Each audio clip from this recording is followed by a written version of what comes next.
Graça e paz, irmãos. Vamos abrir as nossas Bíblias no livro dos Salmos. Nós faremos a leitura do Salmo de número 78.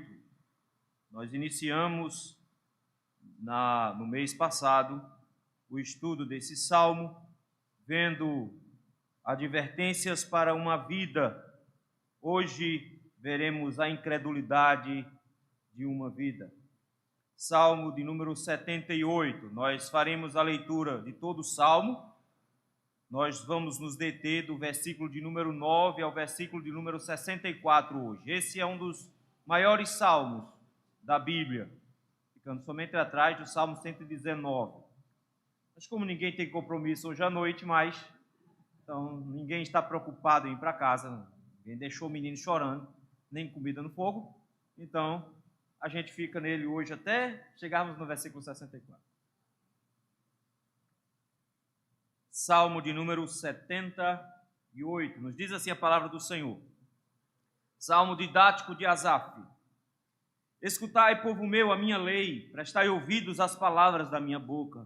Abrirei os lábios em parábolas e publicarei enigmas de todos os tempos, dos tempos antigos. O que ouvimos e aprendemos e que nos contaram nossos pais, não encobriremos a seus filhos, contaremos à vindoura geração os louvores do Senhor e o seu poder e as maravilhas que fez. Ele estabeleceu um testemunho em Jacó, instituiu uma lei em Israel e ordenou a nossos pais que os transmitissem a seus filhos, a fim de que a nova geração os conhecesse, filhos que ainda hão de nascer, se levantassem, por sua vez, os referissem aos seus descendentes, para que pusessem em Deus a sua confiança, e não se esquecessem dos feitos de Deus, mas lhes observassem os mandamentos, e que não fossem como seus pais, geração obstinada e rebelde, geração de coração inconstante, cujo espírito não foi fiel a Deus. Os filhos de Efraim, embora armados de arco, bateram em retirada no dia do combate. Não guardaram a aliança de Deus, não quiseram andar na sua lei. Esqueceram-se das suas obras e das maravilhas que lhes mostrara. Prodígios fez na presença de seus pais, na terra do Egito, no campo de Zoã.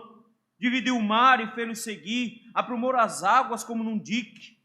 Guiou-os de dia como uma nuvem, durante a noite com um clarão de fogo. No deserto fendeu rochas e lhes deu a beber abundantemente como de abismos. Da pedra fez brotar torrentes, fez manar água como rios. Mas ainda assim prosseguiram em pecar contra ele e se rebelaram no deserto contra o Altíssimo. Tentaram a Deus no seu coração, pedindo alimento que lhes fosse do gosto. Falaram contra Deus, dizendo: pode acaso Deus preparar-nos mesa no deserto? Com efeito, feriu ele a rocha e dela mandaram águas, transbordaram caudais. Pode ele dar-nos pão também, ou fornecer carne para o seu povo? Ouvindo isto, o Senhor ficou indignado, acendeu-se fogo contra Jacó e também se levantou o seu furor contra Israel, porque não creram em Deus, nem confiaram na sua salvação. Nada obstante, ordenou as alturas e abriu as portas dos céus, fez chover maná sobre eles para alimentá-los e lhes deu cereal do céu, comeu cada qual o pão dos anjos, enviou-lhes eles comida a fartar, fez soprar no céu o vento do oriente e pelo seu poder conduziu os ventos do sul, também fez chover sobre eles carne como poeira e voláteis como areia dos mares, fez-los cair no meio do arraial deles, ao redor de suas tendas. Então comeram e se fartaram a valer, pois lhes fez o que desejavam, porém não reprimiram o apetite. Tinham ainda na boca o alimento, quando se elevou contra eles a ira de Deus. E entre os seus mais robustos semeou a morte e prostrou os jovens de Israel. Sem embargo, disse, continuaram a pecar e não creram nas suas maravilhas. Por isso ele fez que os seus dias se dissipassem num sopro e os seus anos em súbito terror. Quando os fazia morrer, então os buscavam, arrependidos procuravam a Deus, lembravam-se de que Deus era a sua rocha e o Deus Altíssimo seu Redentor, lisonjeavam, porém, de boca e com a língua lhe mentiam. porque o coração deles não era firme para com ele, nem foram fiéis à sua aliança. Ele, porém, que é misericordioso, perdoa a iniquidade e não destrói. Antes, muitas vezes, desvia a sua ira e não dá largas a toda a sua indignação. Lembra-se de que eles são carne, vento que passa e já não volta. Quantas vezes se rebelaram contra ele no deserto e na solidão o provocaram, tornaram a tentar a Deus, agravaram o Santo de Israel, não se lembraram do poder dele, nem do dia em que os resgatou do adversário, e de como no Egito operou ele os seus sinais e os seus prodígios no campo de Zoã, e converteu em sangue os rios deles, para que das suas correntes não bebessem. Enviou contra eles enxames de moscas que os devorassem, e rães que os destruíssem. Entregou às lavas as suas colheitas e aos gafanhotos o fruto do seu trabalho. Com chuva de pedra lhes destruiu as vinhas e os seus sicômoros com geada. Entregou a saraiva o gado deles e os raios dos seus rebanhos. Lançou contra eles o furor da sua ira, cólera, indignação e calamidade, legião de anjos portadores de males. Deu livre curso à sua ira, não poupou da morte a alma deles, mas entregou-lhes a vida à pestilência. Feriu todos os primogênitos no Egito, as primícias da virilidade das tendas de Cã. Fez sair o seu povo como ovelhas e os guiou pelo deserto como um rebanho. Dirigiu com segurança e não temeram, a passo que o mar submergiu os seus inimigos. Levou-os até a terra santa, até o monte que a sua destra adquiriu. Da presença deles expulsou as nações, cuja região repartiu com eles por herança.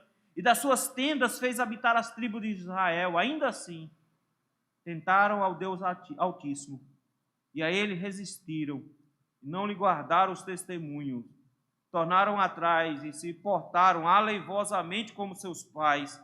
Desviaram-se como um arco enganoso, pois o provocaram com seus altos, e incitaram a zelos com as suas imagens de escultura. Deus ouviu isso, e se indignou, e sobremodo se aborreceu de Israel. Por isso abandonou o tabernáculo de Siló, a tenda de sua morada entre os homens, e passou a arca da sua força ao cativeiro, e a sua glória à mão do adversário. Entregou o seu povo à espada, e se encolarizou contra a sua própria herança. O fogo devorou os jovens deles, as suas donzelas não tiveram canto nupcial, os seus sacerdotes caíram à espada, as suas viúvas não fizeram lamentações. Então o Senhor despertou como de um sono, como um valente que grita excitado pelo vinho, fez recuar a golpes os seus adversários e lhes culminou perpétuo desprezo. Além disso, rejeitou a tenda de José e não elegeu a tribo de Efraim. Escolheu antes a tribo de Judá, o monte Sião que ele amava, e construiu o seu santuário durável como os céus e firme como a terra que fundou para sempre. Também escolheu a Davi, seu servo, e o tomou dos redis das ovelhas, tirou-o do cuidado das ovelhas e das suas crias, para ser o pastor de Jacó, seu povo, e de Israel, a sua herança. E ele os apacentou, consoante a integridade do seu coração, e os dirigiu com mãos precavidas. Vamos orar? Senhor Deus Santo, Eterno Pai, Todo-Poderoso. Meu Deus, que bom, Senhor, é estarmos na Tua casa com o Teu povo, buscarmos a Tua presença, adorarmos ao Senhor, cantar louvores ao Teu nome, bendizer e glorificar o Teu nome, poder erguer as nossas vozes em oração à Tua presença. Oh, meu Deus, que bom é poder agora, Senhor, nos assentarmos aos Teus pés. Por isso, Senhor, cala o nosso coração. Não permita, Senhor, que sejamos como Marta, agitados de um lado para o outro, pensando em coisas, pensando em afazeres do dia a dia, mas guarda o nosso coração para a verdadeira sabedoria. Traz o nosso pensamento cativo à Tua presença, Senhor, e fala conosco hoje à noite. É no nome de Cristo Jesus, Teu Filho amado, que nós te rogamos. Amém. Irmãos, há incredulidade na nossa fé. Nós cremos, é assim que nós somos conhecidos, os crentes. Hoje não tanto, né? Mas antigamente nós éramos chamados assim, os crentes. Mas mesmo assim, a incredulidade nos assalta o coração o tempo inteiro. E, para nossa tristeza, a nossa incredulidade afronta a santidade do Senhor, a bondade do Senhor. Mas como viver diante disso? Um homem, lá no Evangelho de Marcos, pede justamente sobre isso a Jesus. Ele diz: Senhor, minha fé é incrédula. Eu preciso que o Senhor me aumente a fé. Porque, meus irmãos, no dia a dia é diferente a vivência da fé. É fácil nós proclamarmos a fé dizendo o que a Confissão de Fé de Westminster disser, eu creio. É fácil dizer, eu sou crente da Igreja Presbiteriana. Mas é muito difícil no dia a dia, quando as coisas começam a dar errado. É muito difícil no dia a dia, quando eu preciso enfrentar as dificuldades de pegar um ônibus lotado, de enfrentar um trabalho estafante, cansativo, de ficar até tarde preso no trabalho, voltar para casa cansado, às vezes ainda ir fazer uma faculdade, estudar, tentar melhorar de vida. E isso quando não chega em casa e encontra uma casa em confusão, uma mulher brigada, os filhos fazendo besteira, encontra uma casa desajustada.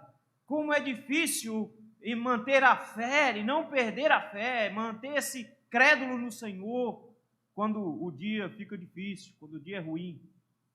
Infelizmente, meus irmãos, há incredulidade em nossa fé. E é essa a denúncia que Asaf vem fazer aqui. O próprio título já diz, isso é um salmo didático. E como salmo didático, a intenção de Asaf é nos instruir, é nos ensinar. E quando ele quer nos ensinar, ele nos conclama nos versículos de 1 até o versículo número 8, nos dando uma série de advertências para a necessidade de nos lembrarmos e lembrarmos a geração seguinte os feitos do Senhor. Isso porque, em primeiro lugar, nós nos esquecemos dos feitos do Senhor. Nós nos esquecemos das coisas que o Senhor nos fez. Segundo, nós somos negligentes em passar para a geração seguinte. Se nós reclamamos da geração que nós estamos vivendo, a culpa é da geração anterior, que não ensinou a fé como deveria. E isso que ele está dizendo aqui, o Senhor nos deu testemunhos, o Senhor nos deu mandamento, e Ele nos deu mandamento exatamente para que a próxima geração não seja como a anterior, obstinada e rebelde, versículo número 8, com o coração inconstante e que cujo espírito não foi fiel a Deus. Esse é o temor, é de uma geração que entrega para a próxima geração a igreja, mas entrega a essa igreja uma geração incrédula. É por isso, meus irmãos, que o que ele vai fazer agora, em todos esses versículos, e como falei, é muito versículo, vai nos fazer um apanhado geral da história de Israel. Em especial, ele vai pegar o período de adolescência de Israel, quando Israel está saindo do Egito, agora enquanto nação, e ele vai contar toda a história de Israel, até chegar em Davi. Nota que ele não passa de Davi, ele só chega até o reinado de Davi. E ele tenta fazer esse apanhado geral desde da região do Egito até chegar em Sião, mostrando como o povo de Deus foi inconstante e incrédulo. E como a incredulidade tem várias faces. E como ela se apresenta o tempo inteiro no meio do povo de Deus. E quando nós olhamos para essa história, nós dizemos, que povo ruim, que povo sem futuro. Porque o texto ele mescla o tempo inteiro a bondade de Deus e a incredulidade do povo. O tempo inteiro ele fica mostrando, olha como Deus foi bom, olha como o povo foi ruim. E a gente fica dizendo assim, mas se eu tivesse aqui, eu não seria feito esse povo não. Se eu tivesse aqui vendo esse monte de coisa, olha, com certeza eu creria no Senhor. Mas, meus irmãos, nós não somos diferentes, porque essa história é a minha história. Essa história é a sua história. É a nossa história de caminhada com Deus. Uma história de altos e baixos. Uma história de graça e misericórdia da parte de Deus e incredulidade da minha parte. Por isso mesmo, do versículo de número 9 até o versículo de número 64, ele vai nos mostrar os efeitos da incredulidade. Os efeitos da incredulidade. O primeiro efeito está aí do versículo 9 ao versículo 16. É o efeito do esquecimento. Esquecer os feitos do Senhor. Veja, versículo número 9. Ele começa falando dos filhos de Efraim. Ele vai voltar a falar nos filhos de Efraim, lá no versículo de número 67. Lá diz, além disso, rejeitou a tenda de José e não elegeu a tribo de Efraim. A tribo de Efraim, meus irmãos, era uma tribo fortíssima, uma das maiores tribos de Israel. Uma tribo extremamente privilegiada. Porque, se você prestar atenção, entre as 12 tribos de Israel, não existe uma tribo para José. Não existe uma tribo cujo nome seja José. Na verdade, José recebeu dupla honra. José tinha 2 filhos, Efraim e Manassés. E lá em Gênesis, eles 2 são apresentados para Jacó, como netos de Jacó. E naquele momento, Jacó inverte as mãos e, mudando a ordem da primogenitura, do mesmo jeito que aconteceu com ele, coloca sobre Efraim a primogenitura e abençoa Efraim e toma tanto Efraim como Manassés como se fossem seus filhos, dando a herança de José para eles 2. Efraim, então, se torna a maior tribo de Israel, a tribo mais forte, a tribo mais poderosa, a tribo de guerreiros valorosos que atiravam com flechas, tribo poderosa em batalhas. E não só isso, a Arca da Aliança ficou na região de Siló e era dentro da tribo de Efraim. A adoração acontecia dentro da tribo de Efraim. Então eles tinham a adoração, eles tinham o poder, eles tinham a honra, eles tinham os privilégios, mas eles abandonaram o Senhor. Eles abandonaram o Senhor porque depois da morte de Salomão, com a crise de Roboão, eles se juntaram a um efraimita, a Jeroboão. E Jeroboão, da tribo de Efraim, criou um reino separado do reino de Jerusalém, e ele criou o reino de Israel, um reino idólatra, que abandonou a Israel e abandonou a linhagem de Davi, a aliança com Deus, e seguiu a deuses estranhos. Homens poderosos saíram daqui, homens como Josué, saiu da tribo de Efraim. Mas aqui o texto diz que eles são covardes. E a imagem que ele traz é a imagem de uma batalha. Veja aí, versículo número 9. Os filhos de Efraim, embora armados de arcos, bateram em retirada no dia de combate. Eles estão armados de arco, mas o arco deles não serviu. Eles abandonaram a batalha. Por quê? Não tem nenhum caso na história em que Efraim tinha abandonado uma batalha. Na verdade, eles mal entravam em batalhas. Então, como é que ele chegou aqui e disse que eles abandonaram a batalha? É porque eles abandonaram Israel. Olha o versículo seguinte. Eles não guardaram a aliança de Deus, não quiseram andar na sua lei. Foi quando eles abandonaram a Israel, abandonaram a Judá, abandonaram a linhagem de Davi e criaram uma tribo só para eles, um Israel só deles. Efraim, Manassés e mais outras tribos, foram 10 tribos separadas, formaram um país só para eles.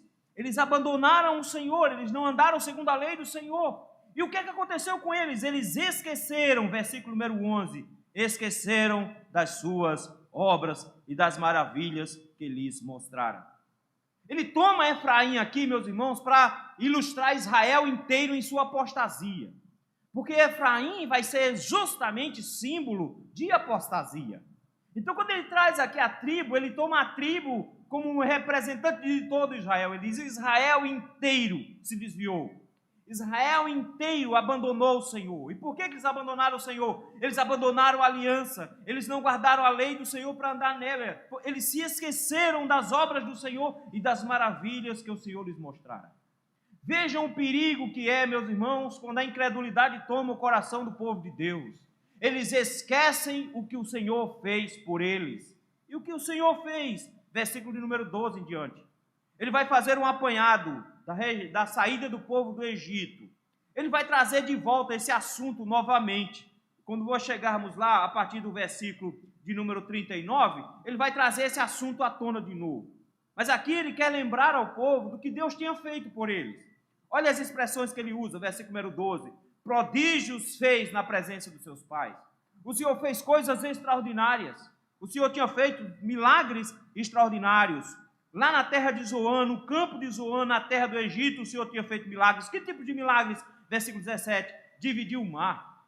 E não só dividiu o mar, o texto diz assim: aprumou as águas como num dique existiam barreiras ao lado enquanto o povo andava. O que mais? Versículo 14, guiou o povo de noite por meio de uma coluna de fogo, de dia debaixo de uma nuvem, protegidos do sol. Eles estavam o tempo todo guardados. Versículo número 15, o Senhor providenciou bebida para eles, o Senhor rachou uma rocha, fendeu uma rocha e deu água para eles beberem. Não somente isso, versículo 16, diz que o Senhor não fez brotar água em pouquinho, não. O Senhor trouxe águas em torrentes. Nota a expressão. Ele diz: o Senhor fez manar um rio daquela rocha. Era água suficiente para todo mundo beber. O Senhor cuidou deles, trazendo prodígios, dividiu o mar, os guiou, os protegeu, os deu bebida para eles. O Senhor esteve o tempo todo do lado deles. Mas o que foi que aconteceu com eles? Eles esqueceram do Senhor, eles esqueceram das obras do Senhor, eles esqueceram da salvação do Senhor, não guardaram a aliança de Deus, nem quiseram andar nos caminhos do Senhor.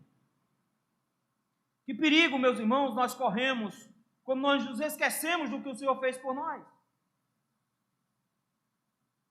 Quando nós nos esquecemos da salvação que o Senhor nos adquiriu, quando nós nos esquecemos de que o Senhor nos tirou do império das trevas e nos transportou para o reino do Filho do seu amor, quando nós nos esquecemos que nós estávamos condenados ao inferno e que Jesus Cristo nos resgatou de lá, quando nós nos esquecemos de que o Senhor tem guiado a cada um de nós durante a nossa vida, o Senhor tem sido a nossa luz nas noites escuras, o Senhor tem nos protegido para que a gente não venha pegar insolação durante os dias quentes, o Senhor tem suprido as nossas necessidades, sendo Ele mesmo a água viva que do nosso interior brota como um rio. O Senhor é a nossa água viva, mas nós nos esquecemos disso.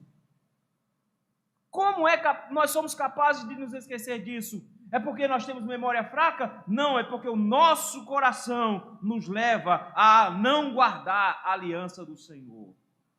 Por falta de fé. A nossa incredulidade, meus irmãos, não consegue lembrar do que Deus fez. É impressionante isso. E é justamente quando a gente precisa, quando a coisa aperta, quando o negócio fica difícil, nós costumamos nos esquecer da grandiosa salvação que o Senhor nos deu. De Cristo, como sendo a rocha que brotou água, daquele que nos libertou do Egito, da escravidão, daquele que nos acompanha, que está conosco todos os dias, até a consumação dos séculos. Isso nos leva, meus irmãos, a um segundo efeito da incredulidade. O primeiro, esquecer os feitos do Senhor. O segundo, murmurar diante do Senhor, versículo de 17 a 31. O Senhor fez coisas grandiosas com eles. Tirou da terra, abriu o mar como num dique, guiou com nuvem, com fogo, fendeu rocha para dar a beber e muita água. Mas no versículo 17 ele diz: mas ainda assim, o que é que eles fizeram? Prosseguiram em pecar contra ele e se rebelaram no deserto contra o Altíssimo. Como pode alguém fazer isso? O que é que aconteceu que eles resolveram se rebelar? Porque a incredulidade, meus irmãos, além de nos fazer esquecer de tudo que o Senhor já fez por nós no que diz respeito à nossa salvação, nos leva a achar que Deus não pode terminar a boa obra que Ele começou em nós. A gente começa a achar que a salvação teve um passo lá atrás, quando eu levantei minha mão e me converti, mas que, para final, eu tenho que andar sozinho, e não é bem assim. Quando nós pensamos assim, nós caímos em pecado, nós pecamos contra o Senhor e nos rebelamos contra Ele. Como? Versículo 18. Tentando a Deus. Eu quero que você preste atenção como é que eles tentam a Deus. Isso aqui é uma provocação tão séria, que isso aqui foi suficiente para eles não entrarem na terra prometida. Tentaram a Deus, olha onde? No seu coração. Por quê? Porque o coração deles, versículo número 8, é inconstante. É um problema de coração, é um problema de incredulidade. E eles tentaram a Deus, pedindo alimento que ele fosse do seu gosto. Eu quero que vocês notem que eles estão olhando para a situação da vida e estão dizendo: Deus não pode me sustentar, Deus não pode me dar as coisas. Ok, ele até me tirou do Egito, beleza, ele até abriu o mar para eu passar e matou o exército lá. Não, tudo bem, ele está botando uma nuvem durante o dia para que eu não me queime, durante a noite um fogo bom para me iluminar e me aquecer. Eu sei disso, o Senhor deu água, a água está tudo bem, mas outra coisa é comida. Comida é diferente. Olha a incredulidade aí, versículo número 19 e 20. Falaram contra Deus. Notou? Eles estão blasfemando. Falaram contra Deus, dizendo: pode acaso Deus preparar-nos mesa no deserto? Sabe o que é interessante isso aqui? É que essa é uma frase exatamente oposta ao Salmo 23. Lá tem: preparas-me uma mesa na presença dos meus adversários. Eles estão dizendo aqui: ok, ele tirou água de pedra, mas ele não vai arranjar comida para a gente. Não tem comida. A gente vai morrer de fome. Ok, saiu água, beleza, ótimo. Mas comida é outra coisa. É mais difícil. Não dá para comer pedra. Olha como eles tentaram, o versículo seguinte. Ok, ele feriu a rocha, tirou água. Saiu muita água. Mas pão, carne, onde é que ele vai arranjar isso? Eles duvidam que Deus pode prover sustento para eles. E aí vem, meus irmãos, a graça de Deus no versículo número 21 em diante. Porque de repente o texto diz que o Senhor ficou indignado, o Senhor ficou irado, acendeu-se a ira, o Senhor se levantou em furor. Por quê? Versículo 22. Por que o Senhor está tão irado? Porque eles não creram, é incredulidade, eles não confiaram no Deus da sua salvação. Eles não confiaram no Deus que os tirou da terra do Egito. Eles não confiaram no Deus que estava levando-os a salvo pelo deserto, que esse Deus podia sustentá-lo. Por isso mesmo, Deus resolveu mostrar que podia sustentá-lo de duas maneiras. Versículo número 23. Não obstante, ordenou as alturas e abriu as portas dos céus e fez chover maná para alimentá-los. E aqui, meus queridos, isso aqui é um milagre fantástico, porque do nada brotava de manhã alguma coisa parecida com orvalho.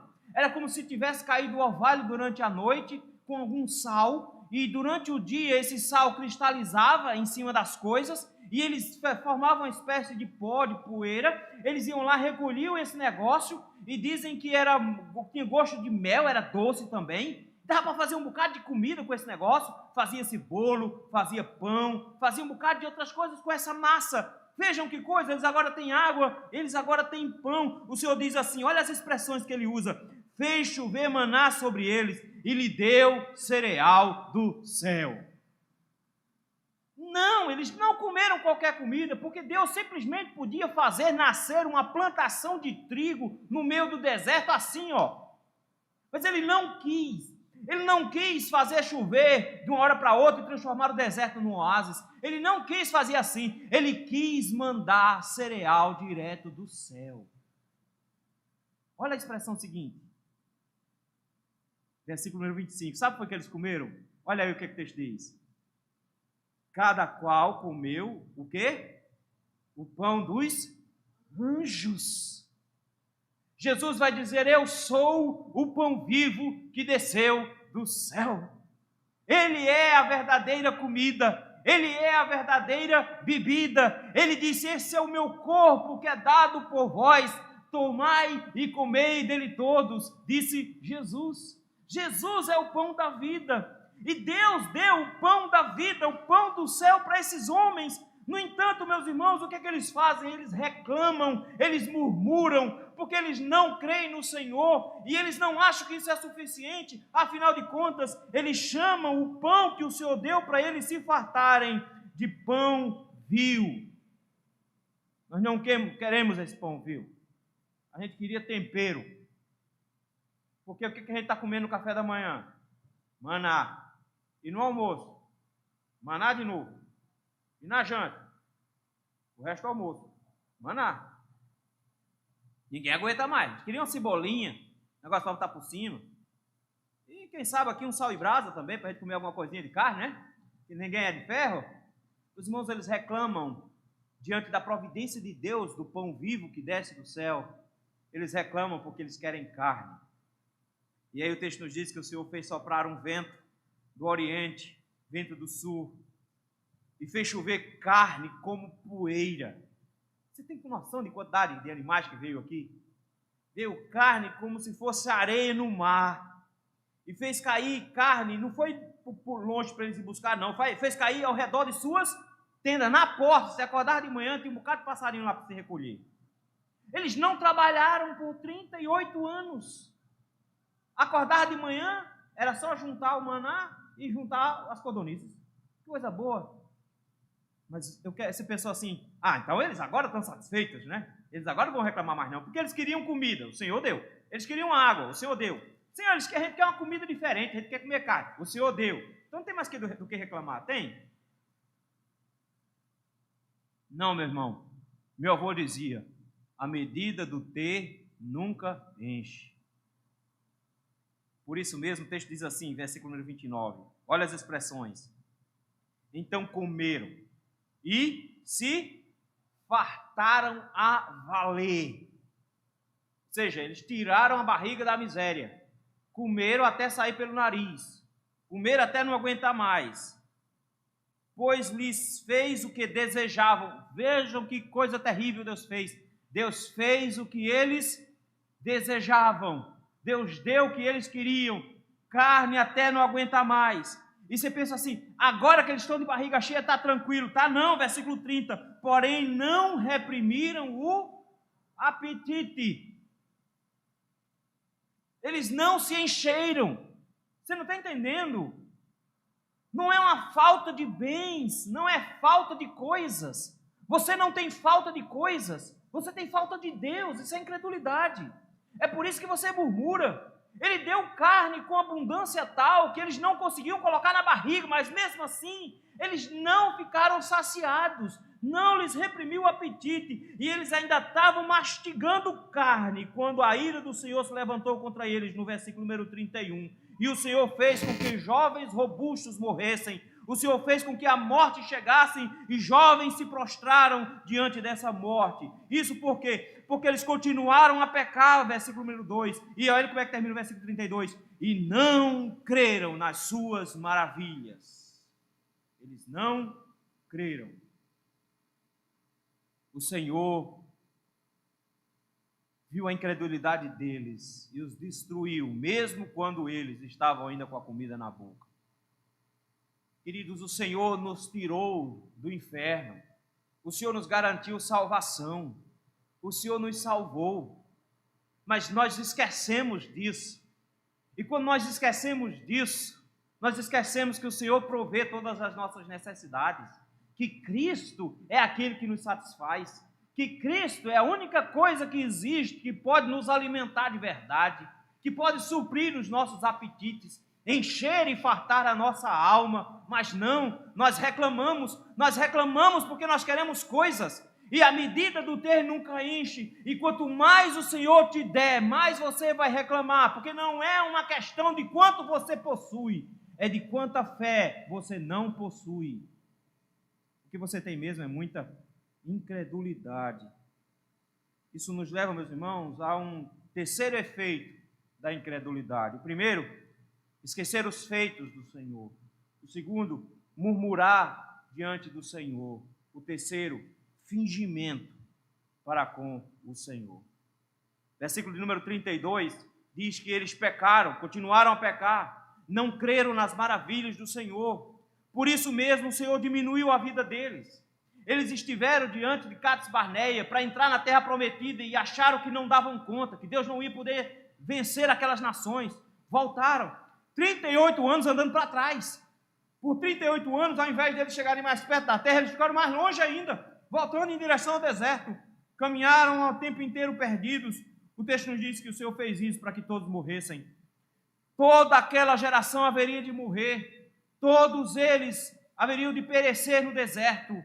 Ninguém que tinha saído do Egito deveria entrar na terra prometida. Pense aí, meu irmão, que quantas pessoas jovens morreram nessa época. Morreram porque foram incrédulos. E por isso mesmo o texto nos diz que o Senhor fez com que os seus dias passassem assim, como num sopro. Nenhum deles passou de 80 anos. Nenhum. Todo mundo morreu em menos de 40. Já parou para pensar que quem saiu de lá com menos de 10 morreu com 50? Ninguém escapou. Ele diz, o Senhor fez com que todos eles morressem.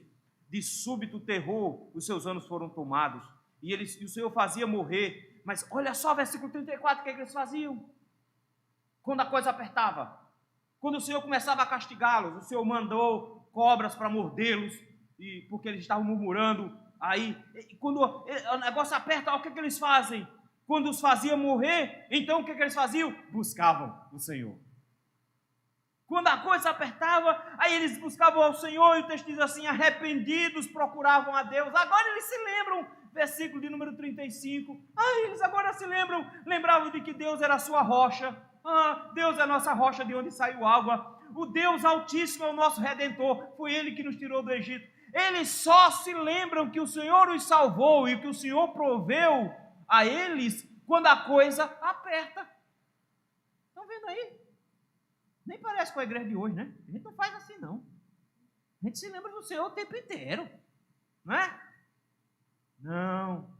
A gente não acredita porque a gente esqueceu o que Deus fez. A gente acha que a nossa vida é uma porcaria quando Ele nos deu salvação e vida eterna.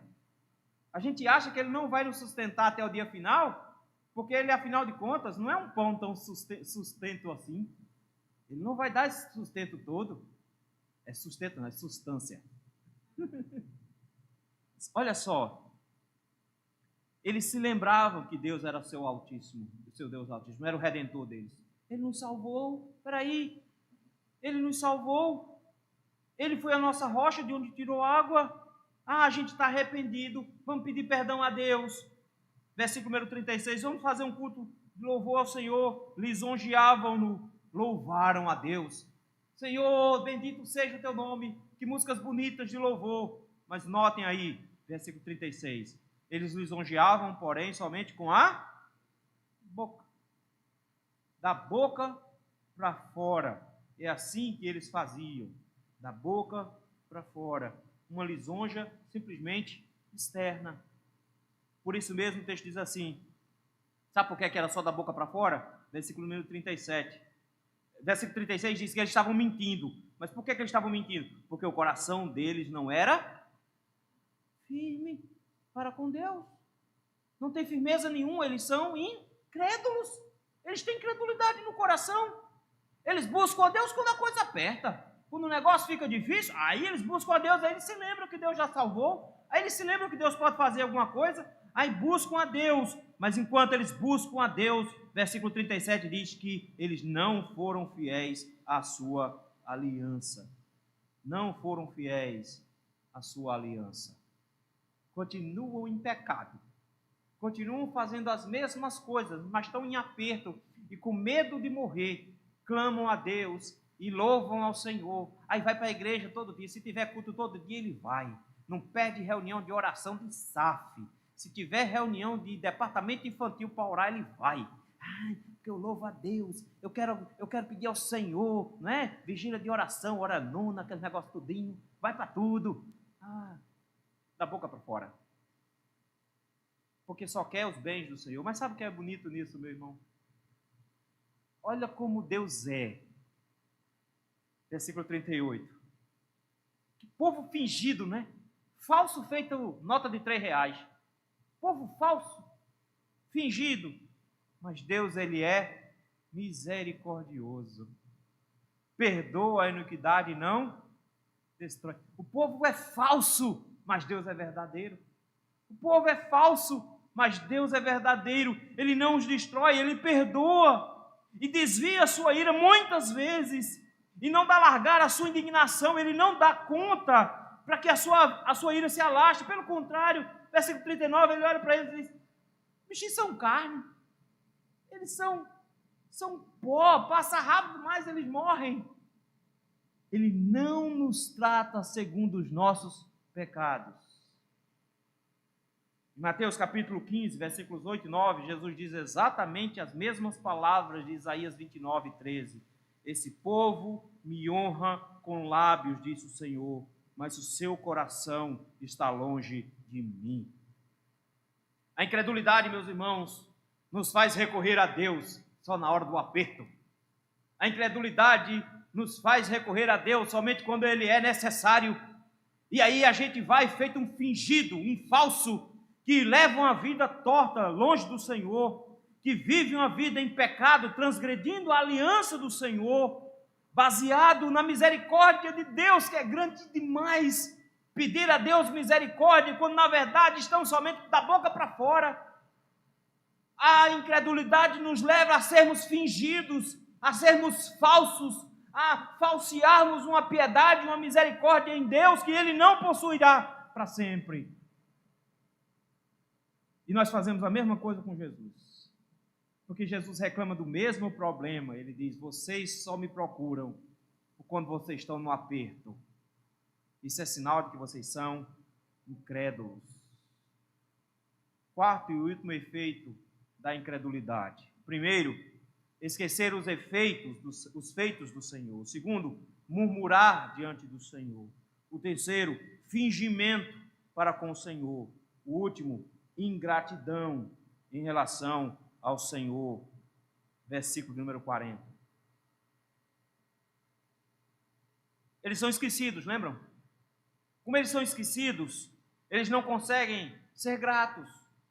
Por isso mesmo que o versículo 40 diz que eles continuam do mesmo jeito. Olha aí, versículo 40.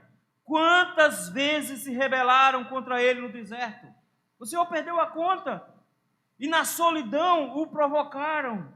Tornaram a tentar a Deus. Essas palavras aqui são duríssimas. Porque a expressão agravaram o santo de Israel é ofenderam a ele. Ofenderam ao Senhor. Eles estão contra Deus, eles estão entristecendo ao Senhor o tempo inteiro. E eles estão fazendo isso o tempo inteiro. Por quê? Versículo 42. Porque eles não se lembram. Eles não se lembram do que o Senhor já fez por eles. E agora, o esquecimento deles dos versículos iniciais se manifesta em ingratidão na forma como eles lidam com o Senhor hoje. Por isso que o Senhor vai lembrar a ele de dois eventos. O primeiro evento, a partir do versículo 43, do Egito. Ele fez assim, ó. O Senhor operou sinais no Egito, versículo 43. O Senhor operou prodígios no campo de Zoan. O Senhor operou prodígios lá. O que o Senhor fez? A partir do versículo número 44, ele vai trazer 7 das 10 pragas. Vejam aí, versículo 44. Transformou o rio deles em sangue para que eles não bebessem. Versículo número 45, o Senhor enviou enxame de mosca para que devorassem eles. Versículo 45, o Senhor enviou rãs para que destruíssem eles. Versículo 46, o Senhor destruiu as lavouras deles. Versículo 46, o Senhor mandou gafanhotos para destruir essas lavouras. Versículo 47, o Senhor mandou chuva de pedra, de granizo para destruir as vinhas deles. O Senhor destruiu os sicômoros com geadas. Versículo 48, o Senhor entregou a saraivada ao gado deles e aos raios os rebanhos dele. Versículo de número 49, o Senhor lançou o furor de sua ira, cólera, indignação e calamidade, legião de anjos portadores de males, legião de portadores da morte, e o Senhor deu livre curso à sua ira, o Senhor não reteve a sua ira, o Senhor soltou toda a sua indignação, não poupou da morte a alma deles, matou os egípcios, entregou os egípcios à pestilência, versículo número 50, e a última praga, feriu todos os primogênitos do Egito, as primícias da virilidade nas tendas de Cã. 7 pragas, ele diz, o Senhor mandou pragas para libertar o seu povo. Quando é que Israel teria condições de sair do Egito? Nunca. Eles iam ser escravos para sempre. Mas Deus operou milagres incríveis. 10 pragas, 7 delas contadas aqui. Mas Israel não se lembra disso. Você acha que as pragas foram tudo? Não. Versículo 52. Fez do povo um rebanho de ovelha. Guiou como um pastor guia ovelhas pelo deserto. Versículo 52. Olha que coisa carinhosa. O Senhor foi o pastor de Israel. Versículo número 53. Dirigiu com segurança. Não tiveram do que ter medo. O Senhor abriu o mar para eles passarem. Olha o versículo 53 o que ele fez. Matou todos os egípcios no mar. O Senhor produziu uma grandiosa salvação, mas eles esqueceram da salvação. E por isso, porque eles esqueceram da salvação, eles não têm motivo de gratidão. Eles se queixam, eles murmuram, porque eles não têm gratidão no seu coração. Mas não foi só isso. A partir do versículo 54, ele vai dar um segundo momento, eles entrando na terra prometida. O Senhor trouxe um líder valoroso, Josué. O Senhor colocou Josué para liderar. eu quero que você se lembre de um detalhe. Quem está entrando na terra é a outra geração. Aquela geração anterior morreu. A geração anterior que saiu do Egito morreu toda. Está entrando uma nova geração. Ele disse no início do Salmo que eles deveriam contar aos filhos o que aconteceu no Egito, para que esse povo se lembrasse e não fosse como os pais deles, versículo número 8. Mas quando eles entram na terra prometida, essa geração nova é igualzinha aos pais deles. Versículo número 54, o Senhor levou a terra santa, até o monte que ele conquistou sozinho, expulsou nações, 7 nações da presença deles, repartiu a terra entre eles, fez eles habitarem em tribos em Israel, o Senhor deu a terra a eles. Mas esse aqui é o período dos juízes. E o problema da ingratidão agora não se manifesta com esquecimento. A ingratidão agora se manifesta em idolatria. Olha o que eles fizeram, versículo 56 em diante. Olha a quantidade de verbos. Assim eles tentaram o Deus Altíssimo, e a ele resistiram. Notaram que isso é lutar contra Deus, e não lhe guardaram os testemunhos. Pelo contrário, versículo 57, tornaram atrás e se portaram alevosamente, desviaram-se como um arco enganoso. É a ideia de um arco com defeito, que quando você atira, a flecha vai para o lado errado. Foi assim que eles se portaram lá na terra prometida. Não é mais a geração que saiu do Egito. Essa geração deveria ter ensinado a eles. Mas quando eles entraram na terra prometida, é uma nova geração que não aprendeu, que entrou com o mesmo coração dos seus pais. É por isso mesmo, versículo 59, o Senhor se indignou de novo e se aborreceu de Israel. Se aborreceu de Israel por quê? Por causa do versículo 58. Vejam aí. Provocaram com seus altos e incitaram zelos. Essa palavra zelo aqui é fantástica. Incitaram zelo contra as suas imagens de escultura. Isso aqui é a imagem de um marido com ciúmes da esposa que o está atraindo com outro. Ele está dizendo, o que eles fizeram foi me trair com outros deuses e me provocar ciúmes por causa disso. Porque Israel era a noiva dele, mas eles traíram o Senhor, se deitaram com ídolos nos altos, abandonaram o Senhor, e por isso o Senhor se indignou. E o que é que o Senhor fez? Versículo 60, o Senhor abandonou o tabernáculo. O que aconteceu aqui a partir do versículo número 60 é quando o Senhor abandonou o tabernáculo em Siló, com Eli e os seus filhos corruptos conduzindo lá. E diante da batalha dos filisteus, o Senhor fez com que a arca fosse levada cativa, no versículo 61. A glória do Senhor foi para a mão do adversário. O Senhor entregou o povo à espada e se colerizou contra a sua própria herança. O Senhor ficou com raiva do próprio povo dele. E o Senhor trouxe destruição como se fosse fogo devorando os jovens. Naquele dia, Ofni e Finéias morreram, versículo 64. Donzelas não tiveram casamento porque os jovens morreram na guerra. Elas morreram virgens porque não teve como casar. Os sacerdotes morreram naquela batalha. E as viúvas, em especial, a viúva de um dos sacerdotes, não pôde nem lamentar, porque morreu de parto naquele mesmo dia.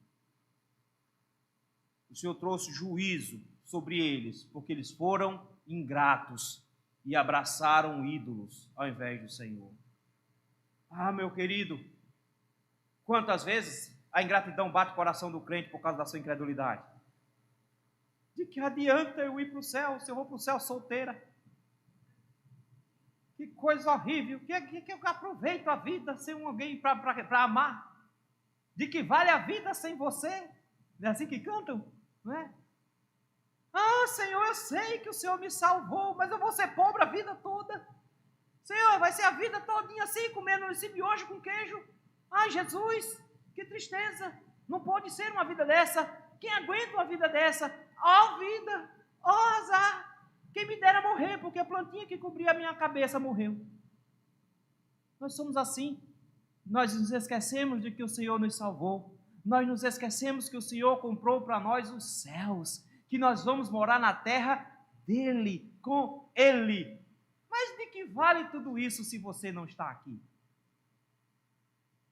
Não é assim? De que vale tudo isso se você está desempregado? De que vale tudo isso se a sua vida está meio desorganizada, não é? Financeiramente está meio balançado? De que vale tudo isso se você não tem o que você quer? De que vale? Isso é ingratidão, meu irmão. Isso é incredulidade. A falta de fé no Senhor nos leva a cuspir no prato em que Ele nos alimentou. Nos leva a, esquecendo das bênçãos que Ele nos deu, reclamar das bênçãos que nós queremos ter, mas não temos, deixando de agradecer por aquilo que Ele já nos deu. Spurgeon diz uma coisa muito boa. Ele diz que as coisas ruins que acontecem conosco, nós escrevemos em mármore, mas as graças de Deus nós escrevemos na areia. A gente esquece. Passa. A gente deixa para lá. Afinal de contas, de que vale a salvação se eu preciso pegar um ônibus lotado todo dia? De que vale a salvação se eu preciso entrar no metrô de Jaboatão de manhã? Aquilo é um inferno, pastor. Isso não é vida para a gente, não é? De que vale a salvação se eu tenho que limpar a casa todo dia? Isso é uma tortura, pastor. É uma pilha de louça de dia e de noite. De que vale a salvação se eu tenho um monte de menino me aperreando? De que vale a salvação, pastor, se eu tenho que ficar contando centavos para pagar as contas no final do mês, e sobra mês e falta salário? De que vale a salvação? Nós somos ingratos, mesmo que a gente não abra a boca para dizer isso. Nós fazemos isso. E como é terrível quando o povo de Deus se esquece da obra de Jesus e se manifesta ingrato pelo que Ele já fez. Quando nós olhamos para as coisas que nós não temos aqui na terra e nos esquecemos de tão grandiosa salvação e dos céus que Ele foi preparar para nós, nós somos ingratos por tudo que Ele fez por nós, porque nós somos incrédulos. Meus irmãos, há incredulidade em nossa fé, por isso nós precisamos ficar atentos. Porque se você prestou atenção, veja como Deus foi bom. O tempo inteiro o povo sendo incrédulo e Deus perdoando, Deus trazendo bênção, Deus trazendo salvação, Deus trazendo proteção, Deus trazendo o amparo. Em todo tempo Deus é bom, mas nós somos maus. Nós somos maus. Por isso eu gostaria de convidá-lo hoje à noite a fazer um exame do seu coração para colocar aí um medidor de incredulidade, não sei como eu chamaria isso, para ver como é que nós estamos nos portando em nossa vida. Em primeiro lugar, se nós temos nos lembrado da salvação do Senhor em todo o tempo. Se nós estamos realmente agarrados com os céus. Se o nosso coração realmente está lembrando das palavras do Senhor. Se nós estamos realmente agarrados com as palavras de Deus, estamos caminhando nos caminhos do Senhor, porque o Senhor fez coisas grandiosas conosco, mas nós nos esquecemos. E quando nós nos esquecemos, meus irmãos, nós temos uma tendência terrível de pecar e nos rebelar contra o Senhor, porque nós costumamos achar que o Senhor, que uma vez já proveu, não pode prover de novo. Nós começamos a achar que o Senhor não pode fazer novamente, e a nossa incredulidade se manifesta quando nós passamos a esquecer do que o Senhor já fez por nós. O Senhor é o pão vivo que desceu do céu. Ele nos garantiu a salvação. Ele diz que aquele que o Pai me dá, ninguém arrebata da minha mão. Nós estamos guardados no Senhor, mas a gente olha para o lado e diz, Senhor, eu acho que não. A nossa incredulidade nos faz esquecer das promessas do Senhor. A nossa incredulidade nos leva para longe dos caminhos do Senhor. E o pecado se torna atrativo a nós quando as promessas do Senhor se tornam esquecidas. Quando você esquece do que o Senhor fez por você, o pecado se torna atraente a você. Por isso, lembre-se do Senhor. Foi isso que ele disse aqui nos primeiros versículos. Lembrem-se do Senhor. Ensine aos seus filhos a se lembrarem do que o Senhor fez. Ensinem para os seus filhos, para a geração seguinte, para que todos se lembrem e não caiam na mesma esparrela de terem um coração inconstante, um coração incrédulo, que não é fiel ao Senhor, porque se esquece da salvação que o Senhor adquiriu para ele. Sabe o que é que nós vamos fazer hoje à noite? celebrar a mesa do Senhor. E sabe por que ele disse que nós deveríamos celebrar essa mesa? Para que nós nos lembrássemos como um memorial do que ele fez na cruz do Calvário, porque nós temos memória fraca. E a gente começa a achar que por conta disso eu preciso de outras coisas. Não, meu irmão, eu só preciso da cruz do Calvário. Cristo é o pão vivo que desceu do céu. Ele é o único que me satisfaz. Nada nesse mundo me satisfará. Por isso, não esqueça de Cristo. Não esqueça dele. Porque se você esquecer, você vai ter o segundo sintoma, o segundo efeito. Você vai se tornar um murmurador. Vai reclamar. E a gente gosta de reclamar. A gente gosta de reclamar. A gente reclama de tudo. A gente reclama até de coisa boa. Quer ver só uma coisa? Ai, Jesus, eu quero morrer, a internet acabou. Acabou o Wi-Fi. Meu, Jesus me leva para o céu logo, porque ninguém suporta viver sem Wi-Fi. Não é? Essa turma nova, nem sabe como era antigamente, olha. Nunca escutou o barulhinho da internet de escada. À meia-noite, que era para gastar só um pulso. Ah, meu irmão. Ah, Senhor, me leva, porque hoje eu amanheci com uma espinha no meio da testa. Senhor, nasceu uma espinha dentro do nariz, que estou com o nariz parecendo um nariz de palhaço. Senhor, me leva, porque ninguém merece uma vida como essa. Que desespero, que coisa horrível. Como é ridículo, não é? Mas a gente faz isso o tempo inteiro.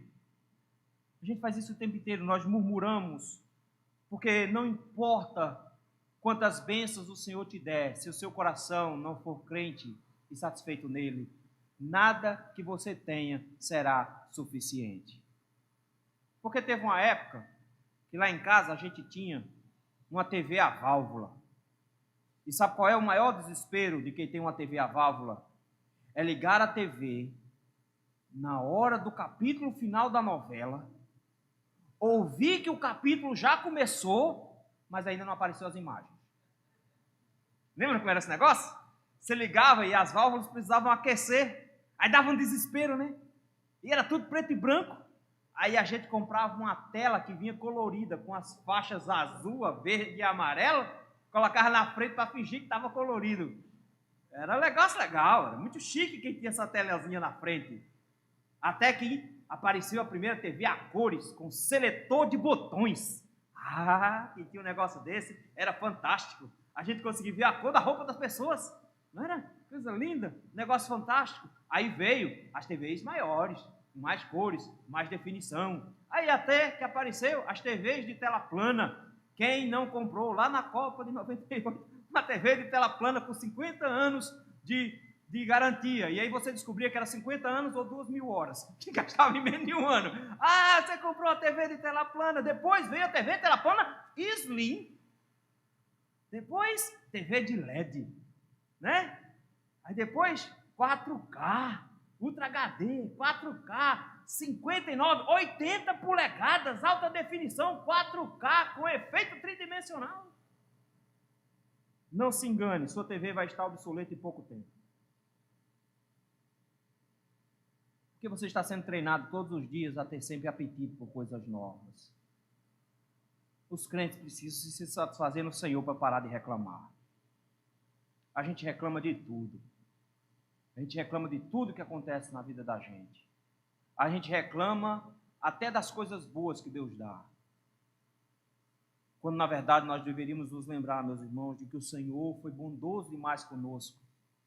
Nos garantiu salvação, vida eterna e sustento e amparo por todos os dias da nossa vida. A gente tem que aprender a parar de reclamar. Para que você não precise ficar fazendo o terceiro efeito lá da idolatria, buscar Deus só quando precisa. Porque quando está tudo bom, você só reclama porque queria melhor. Mas quando o negócio baixa e o Senhor tira a saúde, coloca um parente enfermo, quando o Senhor tira o sustento, aí bate um desespero. Ah, Senhor, me perdoe, Senhor. Queridos, isso é fingimento.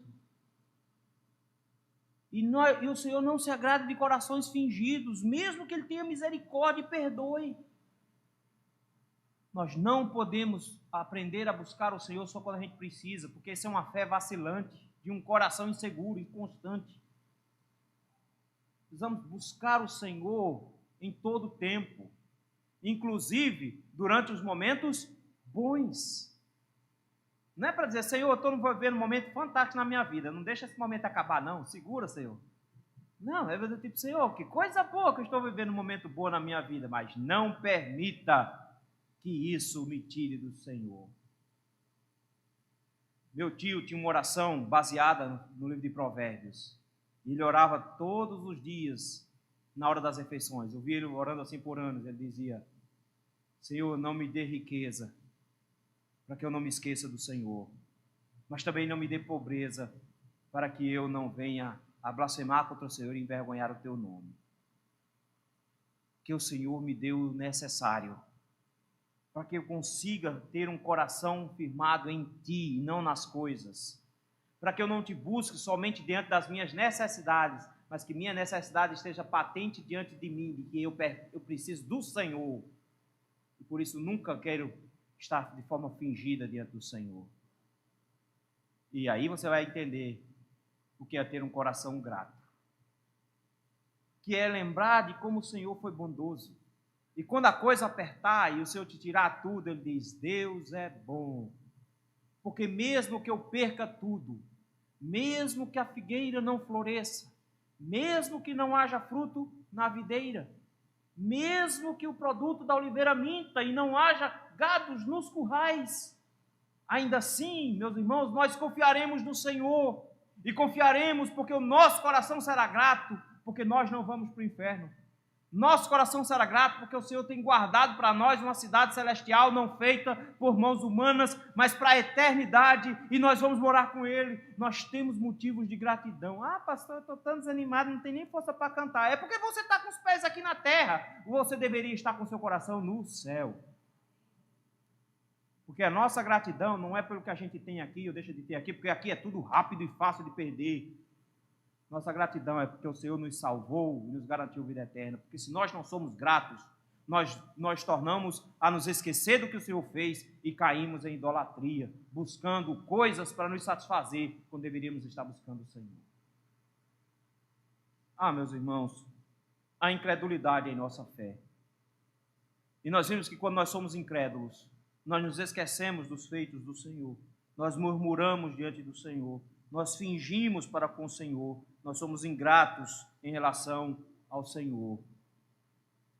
Nossa oração hoje é, Senhor, aumenta-nos a fé, para que com o coração realmente crendo no Senhor, eu nunca me esqueça dos teus feitos, eu nunca venha a murmurar, eu nunca me torne um fingido, e eu sempre manifeste em meu coração a gratidão pelos teus feitos. Que Deus tenha compaixão de nós, meus irmãos.